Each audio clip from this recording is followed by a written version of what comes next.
वकील मोहतरम की तकरीर है, प्रोफेसर अनवरुद्दीन साहब की तकरीर है, डॉक्टर गौस मोहिउद्दीन अली साहब जो मेस्को का बागडोर संभाले हैं उनकी तकरीर बाकी है। और ये सेशन खत्म होने के बाद जो कोविड के हालात में दोस्तों बुजुर्गों में आपका 2 मिनट के अंदर मैं अपनी गुफ्तगू को खत्म करता हूं। 2019 में जो पेंडेमिक हालात हुए, ऐसे हालात हुए औलाद अपने वालिदैन को हॉस्पिटलाइज करके फरार हो गए। गोशे गुमनामी में मैं गांधी हॉस्पिटल को गया, मैं नामपल्ली गवर्नमेंट हॉस्पिटल को गया, उस्मानिया हॉस्पिटल को गया, अपनी खूनी रिश्तेदार जो छोड़ के चले गए। वैसे हालात में एक डॉक्टर अपनी जान जोखिम में डालकर वो पेशेंटों की ऐसी खिदमत किया और उसके देख रेख करने वाले पड़ोसी, इलाज करने वाला डॉक्टर, तो हम हमारी हैसियत के हिसाब से तहनीत के 2 बोल इनके लिए उनकी फीस 4-5 लेक्चरर्स मिलके वो 4-5 महीने तक की फीस की पावजाई की। तो दोस्तों बुजुर्गों ऐसे हालात हुए जिस वक्त 2020 में 13, 14 और 15 अक्टूबर को नशेबी इलाकों में जो पानी ऐसा पानी आया, सैलाब, कई लाशें बह गई, कई जानों जाया हो गई। वैसे हालात में जो एनजीओ दामे दर में सुखने जिन लोगों की और खास करके ऐसे लोग मुतासिर हुए जो रोजमर्रा की जिंदगी गुजारने वाले थे, उसमें रक्षारां थे, उसमें ठेलारां थे, उन लोगों को ठेला बंडी खरीद कर और मेवे के कारोबार करने के लिए पैसे देकर उन लोगों को अपने पैरों पे ठहरा करा। वो ऐसे एनजीओ है, उनको यहाँ पर ऑनर किया जा रहा है। इसके बाद का सेशन वही सेशन है। उसके बाद में एक महफिल मुशायरा है। आज का शायर, आज का अदीब सुलगते हालात को लिख रहा है। सरजमीन हिंदुस्तान पर आज क्या हो रहा है, हर इलाके में, हर रियासत में कहीं तो मजहब के नाम पर, कहीं तो जबान के नाम पर निराज है और शीरीजा बिखेर दिया जा रहा है। हिंदुस्तान की तारीख में आज तक, मेरी पैदाइश से आज तक ऐसे संगीन हालात और ऐसे बदतरीन हालात कभी हमने नहीं देखा। दोस्तों बुजुर्गों, आज हम देख रहे हैं तो सोचने और समझने की जरूरत है। आज हम शौरा के जरिए, खलमकारों के जरिए आज के सुलगते समाज में बुराइयों के खिलाफ खलम उठाने के लिए उनको हम अपील कर रहे हैं। ये काम उदबा का है, ये काम शौरा का है, ये काम खलमकारों का है। तो दोस्तों बुजुर्गों, बहुत सारी बातें हैं मेरे दिल में, बहुत सारी बातें हैं। मैं रात तमाम सोया नहीं। ये फंक्शन का ऐसा है, मेरा रूल सिर्फ म्यूजिकल चेयर की तरह है। आप देख रहे हैं कि हमारी तंजीम में सिर्फ 5 हजरात थे।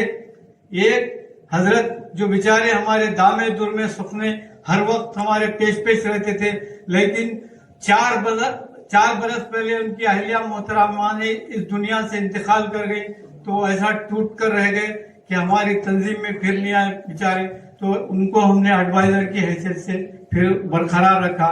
तो जनरल सेक्रेटरी का ओहदा खाली रह गया। हमारे अच्छे दोस्त Asad Ali advocate high court के एडवोकेट बन गए, जो जॉइंट सेक्रेटरी थे। तो इंशाअल्लाह ताला 12 दिसंबर को हमारा 27वीं उर्दू कॉन्फ्रेंस जो मेन ऑडिटोरियम में होने वाली है, इसमें हम इंशाअल्लाह ताला ये तमाम ओहदों की खाना पूरी करेंगे। हम अच्छे एक्टिविस्ट को लेके नई नस्ल को इसमें तरगीब देंगे कि ये बागडोर आप संभालने वाले, ये बागडोर आप ही को करना है। तो दोस्तों बुजुर्गों, मैं इतना कहते हुए मैं इतना कहूंगा, ये इसमें कोई 2 राय नहीं है। मैं बेसिकली अंग्रेजी मीडियम से मेरी तालीम है भाई, और मेरे बच्चे पूरे अंग्रेजी मीडियम कर रहे हैं और कौम की खिदमत कर रहे हैं। सर के लिए मैं एक शेर कहूंगी। कांटों में जो खिलता है, फूलों में जो पलता है, वो फूल ही गुलिस्तां की तारीख बदलता है।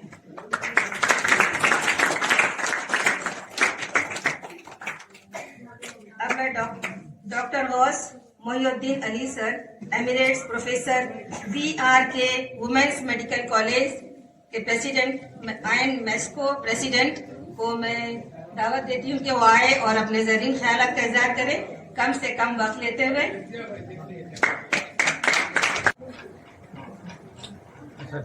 سید عمر احمد. ویڈیو تو چل رہا ہے.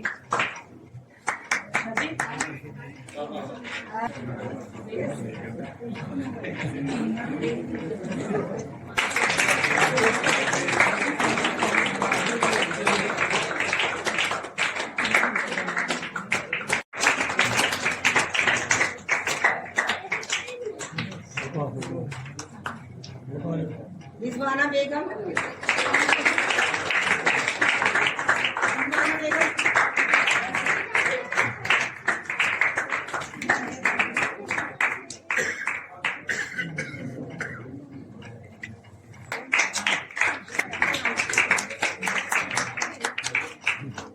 کو سننے کے بعد اسپیکر کو سننے کے بعد اب مجھے کئی مزید بولنے کی کوئی ضرورت نہیں ہے. بس یہ کہوں گا کہ مولانا آزاد کے تعلق سے ہزاروں سال نرگس اپنی بے نوری پہ روتی ہے. بڑی مشکل سے ہوتا ہے چمن میں دیدہ اور پیدا. اب یہ شعر بولنے کے بعد میں یہ کہوں گا کہ اردو میڈیم کے تعلق سے آپ نے بہت ایڈوکیسی کی ہے. میں محمد میاں vice chancellor Abul Kalam Azad university ہمارے پاس بیسکو آئے تھے تو میں ان سے بولا کہ آپ کے مولانا آزاد یونیورسٹی میں آپ اردو میڈیم کیوں نہیں شروع کرتے. تو وائس چانسلر صاحب کا یہ جواب تھا کہ بچوں کو نوکریاں نہیں ملتے اردو میڈیم میں اگر شریک کرائے تو بولا دیکھیے آپ نوکریوں کی بات مت کیجیے. یہ ہمارا یہ پروفیشن ایسی چیز ہے, یہ زبان ایسی چیز ہے. مجھے معلوم ہے میرے استاد ڈاکٹر منان اردو میڈیم میں پڑھے, ماسٹر میں پاس کیے, اور میرے رشتہ دار غلام جیلانی صاحب پہلے بیچ کے انجینئر ہے, اردو میڈیم سے انجینئرنگ کالج میں پڑھے اور چیف انجینئر ہو کے ریٹائرڈ ہوئے. تو ایسا کوئی نہیں ہے اب اردو میڈیم میں پڑھنے سے نوکریاں نہیں. ہاں یہ ہے کہ آپ کوشش کیجیے گورنمنٹ سے کہ شارٹ کورسز کر کے ان کو نوکریاں دینے کی کوشش دلائیے. اب اس کے بعد اردو میڈیم کو آپ برقرار رکھیے, ورنہ اگر ایسی سوچ رکھیں گے تو ایک دن ایسا آئیں گا کہ کوئی پڑھیں گے نہیں. اب مجھے ایز اے پریزیڈنٹ میسکو, میں ایک مدرسہ جو میں پرائمری اسکول میں پڑھا تھا